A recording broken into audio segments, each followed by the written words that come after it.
Estamos de volta. Hoje estamos falando sobre como lidar com as emoções difíceis, medo, raiva. A gente pode pensar, a gente falou só de 3 aqui, mas podem ser muitas outras, né? Angústia, acho que é a mãe de todas, né, doutor César? Como você lida com essas emoções difíceis? Quer contar pra gente? Você pode usar o nosso WhatsApp, que você já tem salvo aí no seu celular, ou acessá-lo, se você ainda não tem salvo, por esse código de QR Code que está aqui, ou digitando o nosso contato aí, que é 12 98266 0004. Como você lida com as suas emoções difíceis? Tem gente que acha que nem tem emoções difíceis. Isso pode indicar alguma coisa. Ela não tem autoconhecimento. Porque tá certo. Inevitavelmente, nesse mundo, doutor César, a gente vai sentir em algum momento ou outro. Sim. A gente pode usar como esse nome de emoção difícil, né? A emoção muito forte, uma emoção bastante pesada, uma emoção que toma conta da nossa cabeça, uma emoção que está ali forte. Tipo assim, um febrão de 39, né? Então, isso aqui é emoção forte. Todos nós temos em algumas situações, né? Esse é o natural. O que vai direcionar para uma saúde mental é como que eu vou lidar com essa emoção forte. Será eu vou administrar essa emoção forte ou ela vai tomar conta de mim, né? Esse é o grande desafio. A doutora Lee Wayland, de Harvard, ela fala assim, saúde mental é você ter as emoções e não deixar que elas tenham você. Então, não é não ter, é ter, mas não deixar. Na verdade, Paulo fala isso na Bíblia, né? Quando ele dá o exemplo, irai-vos e não pequeis, quer dizer, cabe você ter raiva, a gente ter raiva em certos momentos, mas não vamos deixar que essa raiva, que é um desafio para todos nós, extrapole e acabe machucando as pessoas, né?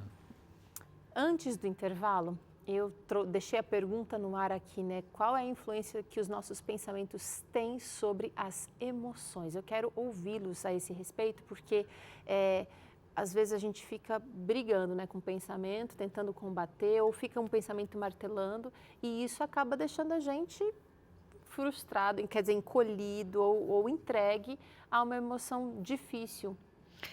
Eu acho que quando a gente fala da emoção, aí até o doutor Damasio, ele fala, né, a emoção, ela, em geral, ela vem antes do pensamento, ele defende essa ideia, mas se a gente substituir ali por sentimento, fica mais fácil da gente entender como o pensamento influencia no nosso sentimento. Okay.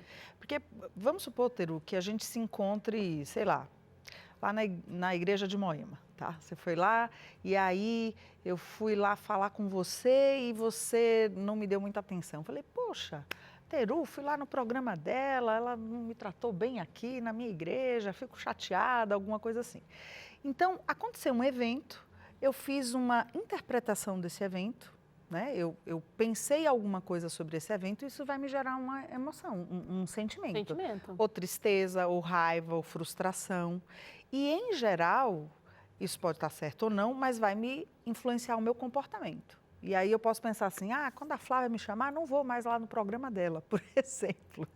Posso ter esse comportamento.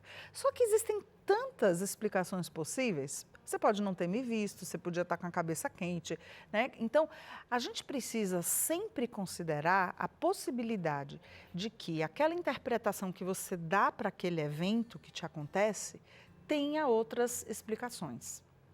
Que é isso que geralmente a gente tem problemático. Às vezes a gente pensa de um jeito errado e aí a gente sente uma coisa disfuncional.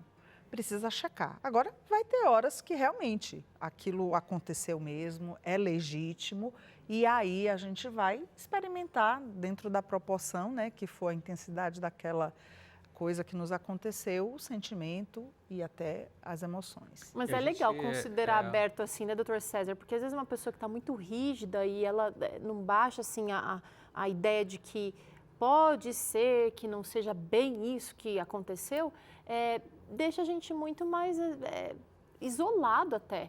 Tem gente que é muito autocentrado, então tudo foi para me prejudicar, tudo foi contra mim.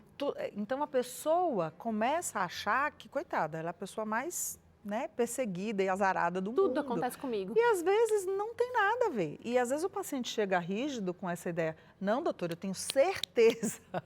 E a gente vai, mas qual é a evidência? Né? Precisa ver qual é a evidência para isso. A gente chama de ideia de autorreferência, né? Ainda nessa questão de pensamento que produz sentimento, é interessante pensar de que, por exemplo, pessoas que têm uma tendência a ter pensamentos catastróficos, né? Pensamentos trágicos, não vai dar certo, o pneu vai furar, o motorista vai dormir do ônibus, enfim, vai ter bala perdida, o tempo todo com essa tendência de pensar e de interpretar a realidade de forma negativa, isso conecta com uma emoção também de ansiedade. Então, as pessoas, por exemplo, que têm muito pensamento catastrófico, vai ter um aumento da ansiedade. E alguns têm um aumento da ansiedade tão alto por causa dos pensamentos catastróficos que tem a crise de pânico. A crise de pânico é um transbordamento de uma ansiedade que ficou muito alta, muitas vezes porque a pessoa tem ansiedade de traço, é verdade, né? Mas também tem uma crença central, uma forma de pensar muito estruturada por negativo. Então, por isso que no tratamento, para isso, né, a gente tem que ajudar essa pessoa a checar o pensamento. Faz sentido, não faz sentido? Está conectado com a realidade, não está? Ou é só imaginação? É importante, né?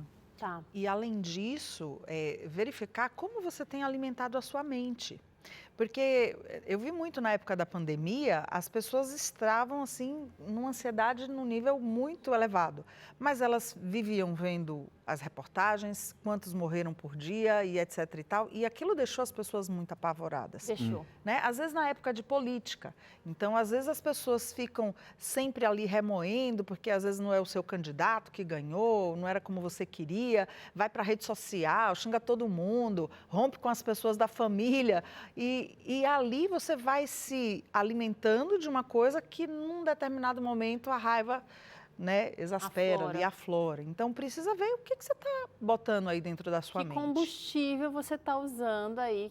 Isso é muito importante, porque pode potencializar uma semente pequenininha ali e fazer ficar assim realmente doentio. Porque agora, você vê que, por exemplo, a pessoa, eu falei sobre esse transtorno de ansiedade, né, crise de pânico e tal. Vamos pensar na depressão, que é uma coisa extremamente comum e está aumentando. A Organização Mundial de Saúde fala que 2030 deve ser a doença número 1 do mundo. Então, quais os pensamentos mais comuns que existem na cabeça da pessoa que está ou já dentro da depressão ou está caminhando para a depressão? Os pensamentos, a vida não faz sentido, eu sou um zero à esquerda, ninguém me entende, eu só dou trabalho para os outros, é melhor eu morrer do que ficar aqui nessa coisa horrível, sabe? Então, olha só quanto pensamento que a pessoa vai nutrindo e que vai afundando. Por isso que é importante a educação dos pensamentos, né?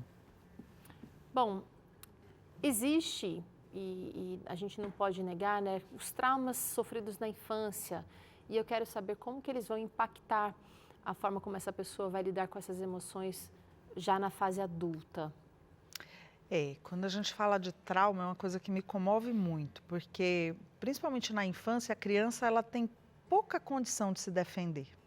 Então a criança fica muito vulnerável, até não atendo criança por isso, porque às vezes eu fico muito mobilizada de ver que a criança não tem às vezes a defesa e geralmente está sendo vitimizada ali por um adulto que é inconsequente, às vezes até pela própria negligência emocional, né, de não receber aquilo que ela precisa receber. Então essa criança, quanto mais cedo ela sofrer, seja o trauma da violência física, da violência verbal ou da negligência, que é um dos tipos terríveis, né, de violência que a gente tem, de não ser vista, essa criança, ela vai ficar realmente muito receosa de ser confiante na vida, de se entregar aos outros, né, emocionalmente, vai ser sempre desconfiada, não desenvolve a confiança básica e muitas vezes ela tende a repetir esse comportamento porque foi assim que ela aprendeu, que é assim que acontece. A referência dela foi essa. A referência dela é essa. Então, esses traumas dependem muito, assim, tanto da intensidade quanto do período em que isso foi acontecendo. Porque às vezes você tem um evento que é pontual e é intenso, a gente fala até um trauma com T maiúsculo, mas tem o trauma com T minúsculo, que é aquele que acontece todo dia, né? Então, você tem ali um pai que xinga você todo dia, sempre aquela hora. Ele vai chegar em casa, você já se esconde embaixo da cama. E isso também é devastador. Tá. Então, as doenças emocionais, muitas vezes, quando a gente vai investigar, elas têm um passado, né? De alguma coisa que não foi cuidada ali atrás. Tem uma frase da Organização Mundial da Saúde que diz as doenças mentais são doenças crônicas das crianças e dos adolescentes. Quer dizer, a história do sofrimento emocional na vida adulta tem a ver com o todo, né, da vida da pessoa, né? Claro, pode acontecer uma pessoa na idade adulta ter um trauma ali, um assalto, um estupro, um acidente grave com vítima, ela sobrevive, né? Lá, pandemia, ficou entubada no hospital, morre, não morre na UTI, sai com vida e tal, fica um trauma ali, aí estresse pós-traumático. Mas a